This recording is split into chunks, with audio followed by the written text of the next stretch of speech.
Shalom once again from Interfaithfulness, where we're building bridges, where history builds walls. Today is the last of a series that we've been doing on a really good book, When the Church Was a Family by Joseph Hellerman. There's a lot in the book that we can learn from, and I have some criticisms of the book, and I'll give them in greater detail in a blog that I'm referencing along with this video. But during the video, I'd like to focus on one particular problem I have, which is not unique to Mr. Hellerman. It's very common. It's common in the Christian world, and it's too common even in the Messianic Jewish world. It's what I'm going to call soft-core anti-Judaism. And in case you can't guess it, I don't like it very much. And I think that many of you are not going to like it very much either. I want you to realize we're not talking about anti-Semitism. Mr. Hellerman doesn't show a molecule of anti-Semitism, not at all. And sometimes people mistake anti-Judaism for anti-Semitism. Anti-Semitism is a dislike of the Jewish people as a people. But anti-Judaism is a dislike of Judaism. And you can find that very easily. And it's very widespread.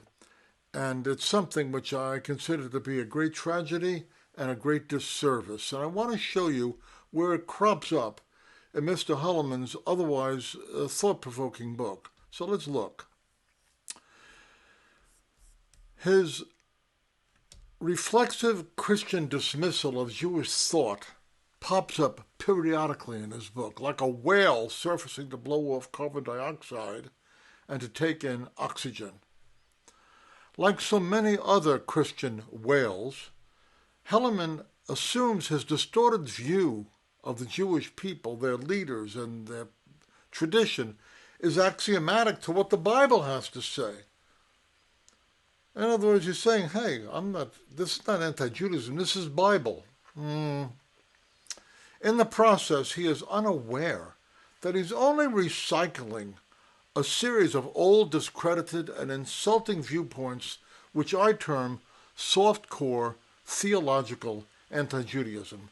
Soft-core because he's not calling for violence. Martin Luther called for violence against the Jews because of his antipathy to Judaism.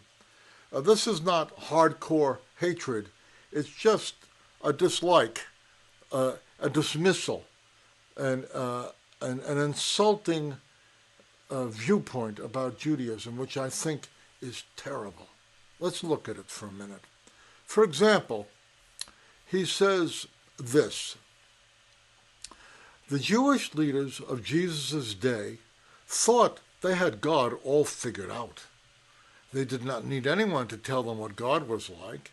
They already knew God, so they assumed, and they wanted clear-cut social boundaries to place between Jews and Gentiles, between good and bad Jews, tax collectors and sinners, between men and women, between rich and poor, between educated and uneducated, and so forth. Putting and keeping people in their places gave the Jewish leadership of Jesus' day the kind of security they needed to make sense of their world by preserving social and ethnic distinctions and to safeguard their positions of power and privilege. End quote. Maybe you didn't miss it, but in case you did, let me say it now. Don't miss how he portrays the Judaism and the Jewish leaders of Jesus' day. He has nothing positive to say about them. Frankly, this comes across as nasty. It does. It comes across as nasty, although Hellerman is unaware of that, because this is all he knows. This is the kind of soft-core, non-violent, theological anti-Judaism widely found in well-meaning Christian circles, where Jesus' verdict might be, Father, forgive them, they know not what they say. The religious leaders of Israel are here set up as a foil. In order for Jesus to be right, the religious leaders of Israel have to be wrong. In order for him to be loving, accepting, and caring, they must be seen as indifferent, judgmental, and smug, and it's perfectly acceptable to lay it on thick. Now, before we get on any high horse, let me say that Joseph Hellerman is not alone in this. In the Messianic movement, there's plenty of talk about the religion of the rabbis, and it's not nice.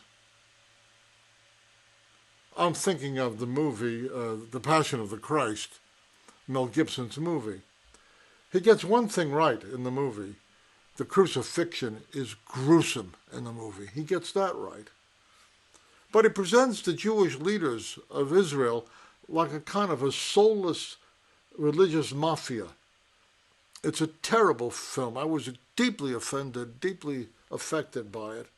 And if you ever see it, or you haven't seen it before, see if I'm not right. Getting back to the Messianic movement, there are plenty of people who talk about the religion of the rabbis like it's a dirty word. Well, let me tell you this. I'll allow you to speak of Judaism as religion of the rabbis if you'll do me one favor. Refer to Christianity as the religion of the priests and the ministers. Is that what you want to call it? You know, in the Second World War, I had a friend, a late lamented friend, Rachmiel Friedland, a great Jewish servant of God. Very orthodox, brilliant, with a tremendous Talmudic knowledge. And he was a fugitive from the Nazis during the Second World War. And he told us that he knew of only 3 ministers in all of Europe who stood up for the Jews. So if you're prepared to call your Yeshua faith the religion of the ministers, then you can call Judaism the religion of the rabbis. But I think it's a disservice to both. It wasn't the ministers that kept the Jews alive for 2,000 years of exile and kept Jewish continuity going. It was the rabbis who shed their blood and gave their lives to preserve the Jewish people and our way of life. So let's not have any room for this kind of soft-core theological anti-Judaism in our circles.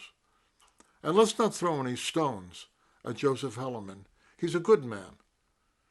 But he's been steeped in assumptions towards the Jews that we have to begin to say are terribly wrong and should be discontinued. That's our job. Let's do it. Here at Interfaithfulness, we're doing our job, building bridges where history builds walls, and calling a foul when we see it. Be sure to look at the blog that I'm referencing along with this video, and you'll see more details about what I think about this book, some of them very good details. Shalom for now.